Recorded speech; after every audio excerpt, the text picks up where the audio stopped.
દેવા એ દેવા શું થયું છે? કેમ આમ બેઠા છો? તું ક્યારે આવી? અરે ક્યારની તમને અવાજ કરતી હતી પણ તમે છો કે સાંભળતા જ નથી. મેં કીધું આ કઈક વિચારમાં ડૂબેલા હોય એવા લાગે છે. શું થયું છે? કાંઈ થયું નથી. એ તો બસ આમ જ થાય. આમ થા એટલે તમારું મોઢું જોયું છે? ઉભા રહ્યો, હું કાચ લઈ આવી દઉં અને કાચમાં મોઢું જોવો એટલે તમે જ કહો કે ના ના હો તારી વાત સાચી છે, મારું મોઢું રોઈ જોઈએ એવું છે નહીં. છોડ ને તું, કાંઈ નથી. હા, જરા થાક લાગ્યો તો ને એટલે એમાં ને એમાં કાહેડ ન હોય. એટલે હા ખેતરનું કઈ ચિંતા જેવું છે? મેં તને કીધું ને કાંઈ નથી. ખોટે ખોટી પૂછાપૂછ ન થાય ને. એટલે ભૂખ લાગી છે તો મેં કીધું હજે મોટા મોટા સિરાવીને ગયા હતા ને તે હજી ખાવું નહીં હોય એટલે મેં રોટલા નથી ગયડા હજી. તો એવી કાંઈ વાત નથી. વાત છે ને બીજી જ છે. હાથી હવે બોલો ને કે હું હમ આપું પછી બોલશો તમે. જો એમાં એવું છે કે આજે છે ને હું વાડીએ નથી જવાનું. વાડીએ હું ક્યારેય ક્યાંય નથી જવાનો હવે. લે કા એમ નહીં, તમારી તબિયત તો સારી છે, તમારી તબિયતને તો કાંઈ નથી થયું તો કેમ ક્યાંય નથી જાવું? બસ એમ, મારે નથી જવું. તને કીધું ને મેં. એ પણ હું કામ નથી જાવું એમ કહું છું. જો દેવા હવે તમે મને વાત ન કરી ને તો તમને મારા હમ છે. ના ના, આમ દેવાની કઈ જરૂર નથી. પણ જો હું તને જે વાત કરું નહીં તારે ઘરમાં કોઈને કરવાની ને ફૂલે સુકે કોઈને કહેતી નહીં. એમાં એવું છે કે આપણા ગામના ભૂપત શેઠ ખરા કે નહીં, એ શેઠ પાસેથી મેં 3.5 લાખ રૂપિયા લીધા હતા અને હવે સમય આવી ગયો છે એ રૂપિયા પાછા દેવાનો. અને એનું વ્યાજ ચડીને એ રકમ 4.5 લાખ રૂપિયા જેટલી થઈ ગઈ છે. આજનો સેલો દી આપ્યો તો એને. હવે જો બહાર જાય ને તો નક્કી આ ભૂપત શેઠ ને એના માણસો એ મને જીવતો નહીં મેલે. એ ગમે એમ કરીને મને પકડી પાડશે. તમે કેવી વાત કરો છો? આ બધું થયું ક્યારે? તમે બધું પહેલા કેમ ન કીધું અને હવે પછી કયો છો? હા પાણી આવે તો થોડી પાડ બાંધવા બેહાય છે. હા, પાણી આવે ને તો એ પાડ બાંધવા ન બેહાય. પણ જો હવે છે ને પાણી માથા ઉપરથી વયું ગયું છે. હવે કાંઈ થઈ શકે એમ નથી. બસ મને તો બીકી વાતની છે કે એ ભૂપત શેઠ અહીંયા આપણા ઢેલા સુધી ન આવે. બસ જો અહીંયા આવશે ને તો નક્કી મોટા ભાઈને અને બાને એને હું જવાબ દઈ. હું જવાબ દઈ? હું કહું આ વાત તો આપણે મોટા ભાઈને ને બાને પહેલા કરવી પડે. જો તમે એને વાત કરી હોત ને તો એ કઈક આનો નિવેડો લાવત. નહીં. અને રકમ છે 5 લાખ રૂપિયા, આપણી પાસે 50,000 નથી. જો મેં તને પહેલા કીધું હતું ને કે તું આના વિશે કોઈને કાંઈ વાત નહીં કરે, કોઈને કંઈ કહેતી નહીં. મોટા ભાઈ છે ને એ મોટા ભાઈ નહીં, દુશ્મન છે મારા. એ મને બચાવશે નહીં, ઉલટાના વધારે ફસાવી દે. આવું તમને લાગે છે? તમને ખબર છે ટાણે છે ને ભાઈઓ જ કામ આવે, બાકી કોઈ કામ ન આવે. કોઈને એમ હોય ને કે ફલાણો ઢીકડો ઈ મને આવીને મારી મદદ કરી જાય તો એ ભૂલી જવાનું. ટાણે ભાઈઓ જ કામ આવે. જો તમે મોટા ભાઈને વાત કરો ને તો હજી આનો કંઈક નિવેડો આવશે, કહી દઉં છું. નહીં, ના પાડી ને તને કોઈને વાત નથી કરવાની. મોટા ભાઈનું નામ જ ન લેતી. તો એક કામ કરું, હું જ બાને વાત કરી દઉં. તને મારા આમ છે, જો કોઈને ભૂલે ચૂકે વાત કરી છે ને તો કોઈને નહીં કહેતી. અને આમે તે હા હું અહીંયા રહું છું ને એટલે એ લોકોને ખબર પડી જ જાય. એક કામ કરું છું, વાડીએ જાવ ને વાડીએ જઈને હતા ને બેહું. એ વાડીએ નહીં આવે, વાડીએ મને ગોતશે નહીં. હું વાડીએ હતા ને બેહું? વાડીએ હતા ને કેટલા 15 દી બેસો તમે? હા, જેટલા દી બેહવું પડે ને એટલા દી બેહી. બાકી આયા નથી રહેવું. અને જો મારા સમજો કોઈને વાત ન કરતી અને ભૂલે ચૂકે તે મોટા ભાઈને નહીં, હા મોટા ભાઈ આખા ગામમાં વાતું કરશે. હું વાડીએ જાઉં છું, કોઈ પૂછે ને તો કહેતી નહીં. લે આનું તો હું કરું? એક તો ઉપાધિ દઈ ગયા ને પાછા હમ આપીને ગયા છે, કોઈને વાત ન કરતી.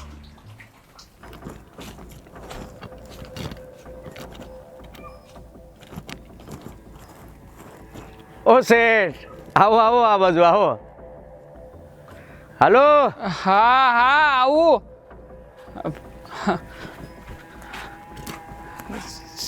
શેઠ, જો હું જાણું છું કે તમે હું કામ આવ્યા છો, પણ જો હા તમે કાંઈ પણ કહો નહીં, પહેલાં હું તમને હંધી વાત કરી દેવા માગું છું. હું સવારમાં અહીંયા આવ્યો હતો કે નહીં હા તને સમજાવવા હા કે શેઠ. આજ સાંજ સુધીનો વાયદો છે તો ખબર નથી પડતી? શેઠ આવું ન કરો ને, મારી પાસે રૂપિયા જ નથી તો હું તમને ક્યાંથી ને કેવી રીતના કરીને આપું? તું છે ને વ્યવહારે જે વાત થતી હોય ને એ કર. રૂપિયા નથી એટલે મેં કઈ ભીખમાં નથી આપ્યા કે દાનમાં નથી આપ્યા, વ્યાજે આપ્યા છે, વ્યાજે. ખબર છે ને? હા મને અંધી ખબર છે કે તમે એ રૂપિયા છે ને વ્યાજે આપ્યા હતા, પણ જુઓ તમે જે પ્રમાણે અત્યારે ઉઘરાણી કરો છો ને એવું મારી પાસે કાંઈ નથી. કહેતા હોય તો મારો જીવ આપી દઉં, બાકી બીજું આપવા માટે કાંઈ નથી. નથી રૂપિયા નથી તો પછી લેવા આવીએ ને ત્યારે ખ્યાલ રાખવો જોઈએ કે ટાણે નહીં આવે તો આ છે ને ભૂપત શું કરશે એ તને ખ્યાલ છે ને? શેઠ જુઓ આપણે એક જ ગામના છીએ, હું કોઈ પાડકો માણા નથી, તમારો જ માણસ છું ને શેઠ. એક જ ગામના છે ને, એક જ ગામના છે ને એટલે જ તને હું શાંતિથી અત્યાર સુધી સમજાવી રહ્યો છું. બાકી જો બીજો કોઈ હોય ને તો અત્યારે ક્યારેયનું ધીમ ઢાળી દીધું હોય. શેઠ તમે એક કામ કરો, એક વર્ષથી સુધી મને તમારે ત્યાં નોકરીએ રાખી લ્યો બસ. હું એક પણ રૂપિયો દાડિયું નહીં લઉં, બસ તમારું જે કાંઈ પણ કામ હશે આમ કામ કરી દે. અરે વરદીમાં તો તારું વ્યાજે ન પૂરું પડે, વ્યાજે નો. એમાં મારે મુદ્દલ ક્યાં ગોતવા જ આવી? તમે કેવો ત્યાં સુધી શેઠ, અરે તમે જેમ કેવો એમ કરી બસ. તું આખું જીવન મારામાં કામ કરને તો પણ આ વ્યાજ અને મુદ્દલ પૂરું નથી પડે એમ, એટલે એ વસ્તુ રહેવા દે. એટલે વ્યવહારે મારા પૈસા આપી દે. આજ હાંજ પડી ગઈ છે, હું સવારમાં કહેવા આવ્યો હતો અને આ મારે બીજો ધક્કો છે અને ત્રીજા ધક્કા તો તમારું બધું જપ્તે થઈ જાય. ના ના શેઠ પગ પકડું. જુઓ હા આવું નહીં કરો ને શેઠ, મારી પાસે બીજો કોઈ રસ્તો નથી, નકર હું તમને નો કહેવરાવત. તમે જેમ કહો એમ કરી બસ. મને હું જેમ કહું એમ કરીશ? હા પાક્કું? જેમ કહો ને એમ કરી છે. તમને પૂછીને પાણી પી હા બસ. ભાઈ, હું જેમ કહું એમ કરીશ ને શેઠ તો તમે જેમ- સાંભળ, ખાલી તારે સાંભળવાનું છે. તો અત્યારે ને અત્યારે મારે રૂપિયા જોવે બસ, બીજું કાંઈ નહીં. રૂપિયા નથી તો મતલબ રૂપિયા નથી. અરે શેઠ, મારા ભાઈ ઉપર હું કમાતું પાડો છો? પૂછે ને. જો. મોટા ભાઈ એના ઉપર હાથ ઉપાડતા પહેલા એકવાર વિચાર કરી લેજો કે એનો ભાઈ જે જીવે છે. હા તો જીવે છે તો રૂપિયા લઈ ગયો ત્યારે ખબર નહોતી કે ટાણે નહીં દેવાય એમ? યા દેવા. હા હું કહે છે આ? મોટા ભાઈ તમે વચ્ચે ન પડો ને, હું શેઠની અરે વાત કરી રહ્યો અરે છું તું ને. હું વાત કરી લેવાનો છે? હા એના રૂપિયાની વાત કરે છે. અને શેઠ, હા તમે મારા ભાઈને રૂપિયા હું કામ આપ્યા? તારા ભાઈને પૂછ, મારું ફરજ છે. હું વ્યાજ લઈને રૂપિયા આપું છું, ગમે એ આવે, પણ હું કામ લીધા એ મને પૂછવાની જરૂર નથી, તારા ભાઈને પૂછ. દેવા બોલ મોઢામાંથી, રૂપિયા હું કામ લીધા ને કેટલા લીધા છે? લીધા હતા મેં રૂપિયા 3.5 લાખ રૂપિયા લીધા હતા શેઠ પાસેથી, અને એ તે મારી હાટું નહીં, હા આપણા ગામના ગગજી શેઠ છે ને એની હારુંથી એને લીધા હતા શેઠ પાસેથી રૂપિયા, અને મને જ ઉઘરાણી કરવા મોકલો હતો. મેં 2 વાર ઉઘરાણી કરી પણ ગગજી શેઠ પાસે કાંઈ નહોતું. બિચારા મારી સામે ઝેર કાઢીને ઊભા હતા. મને કહે કે પૈસા નથી, તું કહેતો હોય તો આ ઝેરની બાટલી પીને મારો જીવ આપી દો. મારાથી ન જોવાનું મોટા ભાઈ. એને ઈટાને શેઠ હાજર હતા ને તો મેં જ કીધું કે મારા વતી તમે શેઠને રૂપિયા આપો, શેઠ તમને તમારા રૂપિયા આપી દે. ત્યારે શેઠે કીધું કે વાંધો નહીં, હું તને અટાણે રૂપિયા આપીને મદદ કરું છું, પણ આનું વ્યાજ લાગશે. મેં વ્યાજમાં હા પાડી. બસ હે, હું અહીંયા તમારું ભાષણ સાંભળવા નથી આવ્યો. મારે હલઘડીએ મારા રૂપિયા જોઈએ, બરાબર? શેઠ, હું ક્યાં ના પાડું છું રૂપિયાની? તમે માથાકૂટ ન કરો ને શેઠ, હું તમને તમારા રૂપિયા આપી દઈ. મારે હું કહું છું ને. મારે અત્યારે જ જોવે રૂપિયા, કીધું ને તને. જો દેવા સાંભળ શેઠ, તમને તમારા રૂપિયા મળી જાય. મેં તને ના પાડી હતી ને. સાંભળ, જો રૂપિયા મળી જશે એમ નહીં, તું બહુ દાતારનો દીકરો હો ને તો મને રૂપિયા અત્યારે જ આપી દે, સમજો? શેઠ, એટલું બધું ઊંચા અવાજે વાત કરવાની જરૂર નથી. તમે મારા ઘરે આવીને રૂપિયા લઈ જજો. તમે જઈ શકો છો. ભૂલ તો નહીં હો, આને થયું એમ ન થાય. તારા ઘરે આવીશ. હા, ઘરે આવીને લઈ જાજો, અને એ 1 કલાકમાં. હા, આવું છું 1 કલાકમાં ઘરે. નાનકા, મેં તને ના પાડી હતી કે એની હારે ઉઠ બેઠ ઘરમાં. આ માણા ન થારો. જોયું ને હું પરિણામ આવ્યું. અને તારે આવી દાતારી કરવાની શું જરૂર હતી? હા ગગજી કાકા, તને ખબર જતા તૂટી ગયેલા માણસ છે તો આડું રહેવાની તારે શું જરૂર હતી? માણાના જીવની કાંઈક કિંમત હોય મોટા ભાઈ. આ શેઠની અંદર તો એ નથી. હું કેવી રીતે વાત કરું તમને? હું કહું તમને કે મારી ઉપર લેણું થઈ ગયું છે એમ? મોટા ભાઈ જુઓ, એટલા બધા રૂપિયા શેઠને ક્યાંથી ને કેવી રીતે આપશું? જો આપણી પાસે કાંઈ નથી, ના પાડી દેવી હતી ને શેઠને. મારી વાત સાંભળ, હા રૂપિયા કરતા તારી જિંદગી વધારે કિંમતી છે. હાલ તું મારી યારે.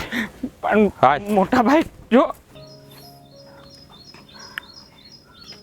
બોલો સાહેબ, કલાક થઈ ગઈ? પછી હા થઈ ગઈ કલાક. તો લાવો રૂપિયા. શાંતિ રાખો હો, તમારા રૂપિયા તમને મળી જાહે. એ છોડી, તું મારી સામે નહીં બોલતી. જો આપણે એની સાથે જીબાજોડી નથી કરી. જા તું ફરી રૂપિયાની થેલી લેતી આવ. તારી વહુને સમજાવી દેજો, મારી સામે જીભા જોડી ન કરે. હું અહીંયા વ્યવહારે પૈસા લેવા આવ્યો છું. જુઓ શેઠ, તમને તમારા રૂપિયા મળી જાય ને, હા તમે રૂપિયાના ધણી છો. રૂપિયા લઈને તમે તમારા રસ્તે જાઓ.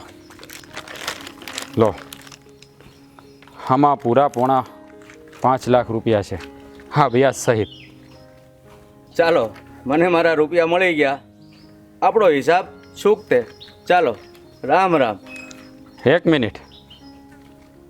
હા તમને તમારા રૂપિયા મળી ગયા. હા તમારો હિસાબ ચૂકતે થઈ ગયો, પણ હજી અમારા ભાઈનો હિસાબ કરવાનો બાકી છે. હા મારા ભાઈને તમે 3.5 લાખ રૂપિયા વ્યાજે આપ્યા હતા, અને એનું વ્યાજ હોત થઈને પોણા 5 લાખ થયા. હા, તો આવી ગયા છે બસ. હા, પણ તમે આ મારા ભાઈને એક ઝાપટ મારી હતી, એ પણ તમને વ્યાજ સહિત પાછી મળવી જોઈએ કે નહીં? હવે તું આ કોની ઉપર હાથ ઉપાડે છે? હા તો મુદ્દલ હતી, અને આ એનું વ્યાજ. હવે હિસાબ બરાબર ચૂકતે થયો, અને ફરીવાર મારી વાડી કે મારા ઘર તરફ કે મારા ભાઈ તરફ નજર આવ્યા છો ને તો હું ભૂલી જઈશ કે તમે ગામના માથા ભરે માણસ છો. નીકળો. હાથ ઉપાડીને તે સારું નથી કર્યું, યાદ રાખજે. બધું યાદ રાખીશ. સામે તારા થાય કલ્યાણ એને કહીએ, અને બીજી વખત અમારા ઘરના ઉમરો ઓળખતો પણ નહીં.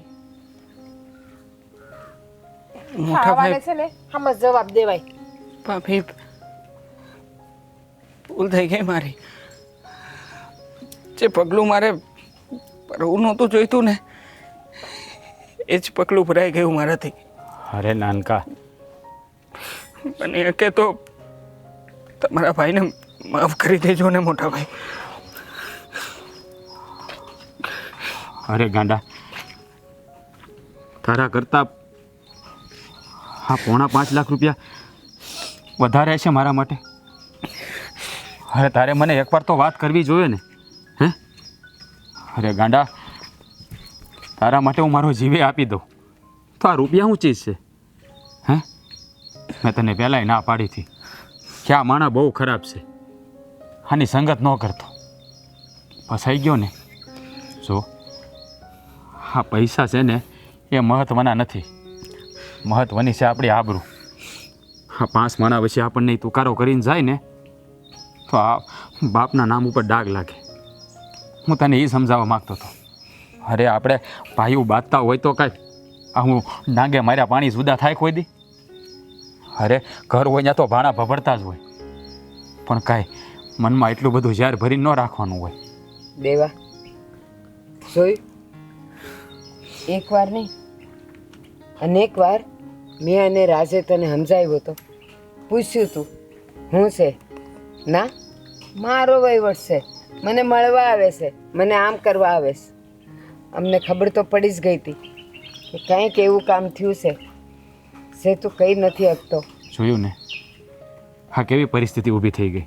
જો ભાઈ આ દુનિયામાં છે ને બહુ સારું થવું છે ને એ સારું નથી. તું આ ગગજી કાકાની આડો રહ્યો. રૂપિયા તો આપણે ચૂકવવા પડ્યા ને, રૂપિયા કરતાંય મારા માટે તું વધારે મહત્ત્વનો છે. અરે જ્યારે એણે તને ધોલ મારીને અહીંયા વાગીથી એટલે જ એને વૈયા છોતી પાછી આપી. તમને ખબર છે મોટા ભાઈ પાસે તો 4.5 લાખ રૂપિયા હતા નહીં, એની પાસે તો ખાલી લાખ રૂપિયા જ હતા.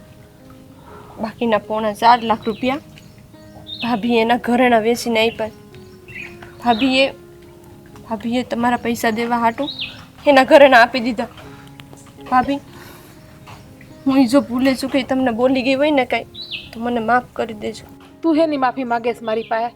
તે થોડાક એવા ખરાબ કામ કર્યા છે કે મારી પાસે માફી માગે છે?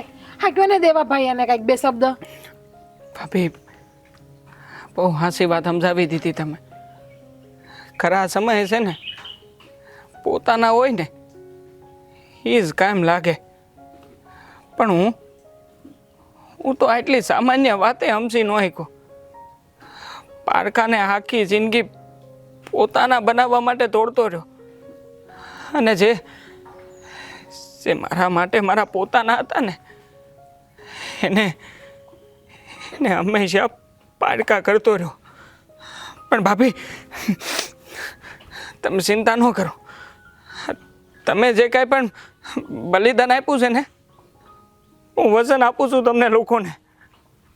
પાઈ એક કરીને તમારું જે ઘરેણું તમે ગીરવે આપ્યું છે ને એ હંધુય ઘરેણું હું પાછું લઈ આવડાવી આપીશ. જો આમ કરીને આપણને પાછા પારકા કરી દીધા. આપણે તો એના આપણા પોતાના જ માનીએ છીએ, પણ એ આપણને હજી પારકા માને. બસ દેવા, જે થઈ ગયું એ ભૂલી જાઓ, અને જે ગયું છે ને એ આપણા નસીબમાં નહોતું. જે છે એને સાચવી રાખો. અને આજે તો સમજી ગયો ને કે લોહીને જ લોહીનું દાજે, બીજાને નહીં બટા. જો વાત ઘરેણાની હોત ને તો મારું હાસું ઘરેણું તો હા મારો ભાઈ છે. અરે તારી ભાભીને તો હું કાલ બીજા ઘરેણા કરાવી દઈ. હા કાંઈ કાંડા ભાંગી જ નથી ગયા ને, પણ મારું આ ઘરેણું છીનવાઈ ગયું હોત તો હું ક્યાંથી પાછું લાવું? મોટા ભાઈ